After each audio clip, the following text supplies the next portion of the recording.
जय हिंद बच्चों। कैसे हैं आप सभी? उम्मीद है बढ़िया होंगे। तो चलिए, आज की इस क्लास में हम पढ़ने वाले हैं रासायनिक विज्ञान का, जो आपका कक्षा 10th है। आप लोग जान ही रहे हैं, अध्याय पहले से 5 तक। पहले से आपका जो अध्याय पहला है, पहले से 5 तक महत्वपूर्ण प्रश्न। जी हाँ बच्चों, आपको पेपर में क्या क्या पढ़ के जाना है उसी को आज हम यहाँ पर डिटेल में बताएंगे। तो आप लोग बने रहिएगा हमारे साथ अंत तक। तो चलिए क्लास को शुरू करते हैं। तो आप लोगों को मैं कुछ इम्पोर्टेंट प्रश्न बताऊंगा, उसी को आप लोगों को तैयार करना है और पेपर में चले जाना है पेपर लिखने के लिए, ताकि आपका पेपर अच्छा हो और आपको अच्छा नंबर मिले। तो चलिए उन प्रश्नों को हम देख लेते हैं। तो मैंने यहाँ पर उन प्रश्नों को लिखा है और आपको एक एक करके बताते हैं। तो चलिए, आपका पहला क्वेश्चन है कि रासायनिक अभिक्रिया के प्रकार। आपसे हर साल, देखिए हर साल बोर्ड पेपर में पूछता है और आपसे पूछेगा भी कि रासायनिक अभिक्रिया के प्रकार बताइए। पहले तो पूछेगा कि रासायनिक अभिक्रिया किसे कहते हैं, और अगर आपको 7 नंबर में पूछता है तो कहेगा रासायनिक अभिक्रिया के प्रकार बताइए, जो कि कितने प्रकार का होता है। एक संयोजन अभिक्रिया होता है, वियोजन और विस्थापन, और एक अभिक्रिया और होता है द्विविस्थापन अभिक्रिया। तो ये 4 प्रकार का अभिक्रिया होता है रासायनिक अभिक्रिया। तो आपको चारों लिखना पड़ेगा, तभी आपको पूरे 8 नंबर मिलेंगे। जब आप पूरा अगर आपसे पूछता है रासायनिक अभिक्रिया किसे कहते हैं, तो आपको 2 नंबर में पूछेगा। चलिए दूसरा क्वेश्चन देख लेते हैं, रेडॉक्स अभिक्रिया। ये आपको 2 नंबर में पूछेगा और ये हर साल पूछता है। आपका रेडॉक्स अभिक्रिया जो है ये आपसे पूछता है, और हमने यहाँ पर कुछ क्वेश्चन को नहीं लिखा है क्योंकि ये छोटे छोटे क्वेश्चन, जैसे अपचयन हो गया, उपचयन अभिक्रिया, ये सब आप लोग किताब अगर पढ़े होंगे अच्छे से तो वो आप लोगों का तैयार हो चुका होगा। तो यहाँ पर हम कुछ कॉमन प्रश्नों को ही चर्चा करेंगे। चलिए तीसरा क्वेश्चन आपका है संक्षारण। जी हाँ बच्चों, ये संक्षारण ये कन्फर्म है, आपके पेपर में आएगा। और विकृत गंधिता 2 नंबर में, 2 अंक में, ये आपके कन्फर्म है। मान लीजिए ये कन्फर्म ही आएगा। संक्षारण पूछता है आपसे और विकृत गंधिता पूछता है इसका परिभाषा, कि संक्षारण किसे कहते हैं और विकृत गंधिता किसे कहते हैं, अलग अलग पूछेगा। चलिए अब चौथा क्वेश्चन देखते हैं। अम्ल आपसे पूछ लेगा, अम्ल क्षार लवण, अम्ल क्षार लवण का परिभाषा तथा उदाहरण सहित दीजिए। परिभाषा उदाहरण सहित दीजिए। कितने नंबर में? अगर पूछेगा तो 8 नंबर में।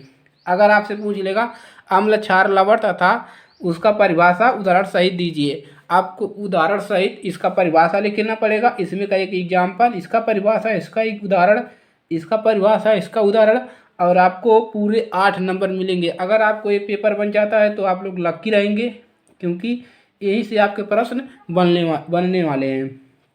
चलिए अगला प्रश्न देखते हैं, पीएच स्केल। जी हाँ बच्चों, इसको भी आप लोग तैयार कर लीजिएगा। पीएच स्केल हमने क्लास में बताया था कि इस प्रकार से जो होता है, यहाँ पर 7 होता है और 1 से 14 तक का होता है।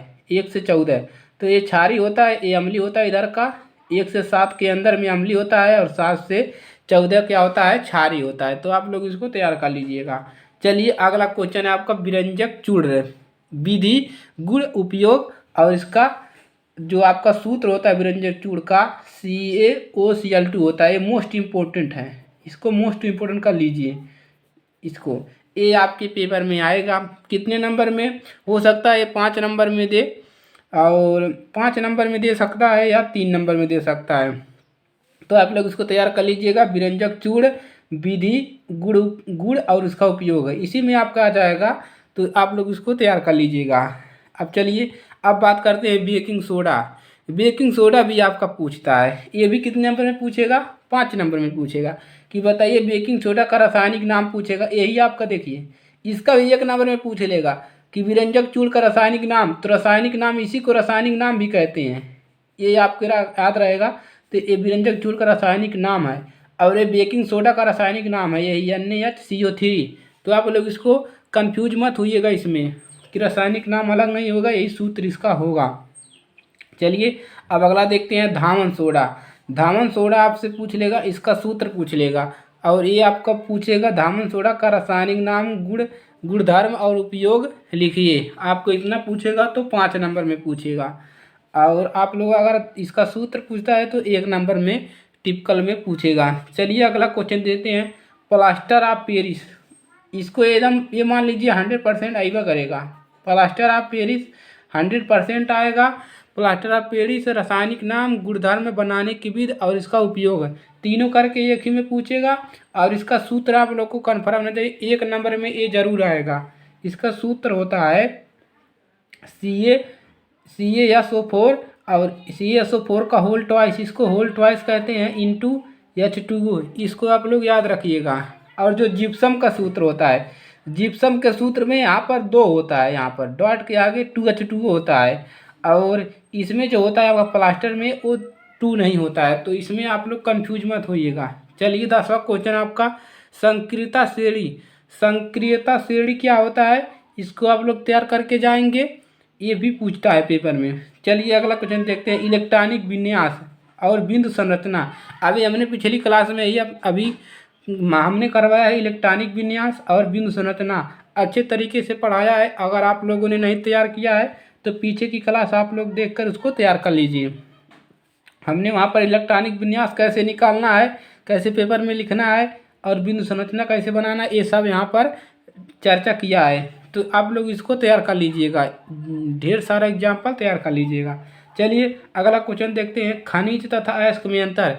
ये पूछ लेता है आपका, क्या पूछ लेगा आपका, खनिज तथा अयस्क में अंतर बताइए। तो आपको खनिज और अयस्क में अंतर बताना होता है, तो आप लोग इसको अंतर बता लीजिएगा।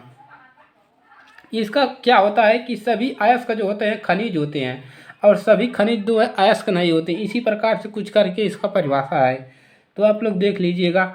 अब चलिए 13 नंबर क्वेश्चन आपका भारजन। भारजन का परिभाषा पूछ लेगा, विस्थापन का पूछ लेगा, या आपसे संक्षारण का पूछ लेगा। तो इन सभी को आप लोग छोटे छोटे जो उदाहरण है उसको तैयार कर लीजिएगा, आप लोग उसको, वो तो आसानी से तैयार हो जाएगा आपका। चलिए अब आता है आपका 14 नंबर पे IUPAC नामकरण। IPSC आपका जो है नामकरण, तो आपका IPSC नामकरण इसको भी मैंने पिछली क्लास में पढ़ाया है, अच्छे से पूरे फिगर के साथ आप लोग उस चार्ट को याद कर लीजिएगा। और यहाँ से आपका 5 से 6 नंबर आसानी से बन जाएगा। 5 से 6 नंबर नहीं तो 3 या 4 नंबर आपको मिलने वाले हैं यहाँ से IPSC नामकरण से, तो आप लोग इसको तैयार कर लीजिएगा।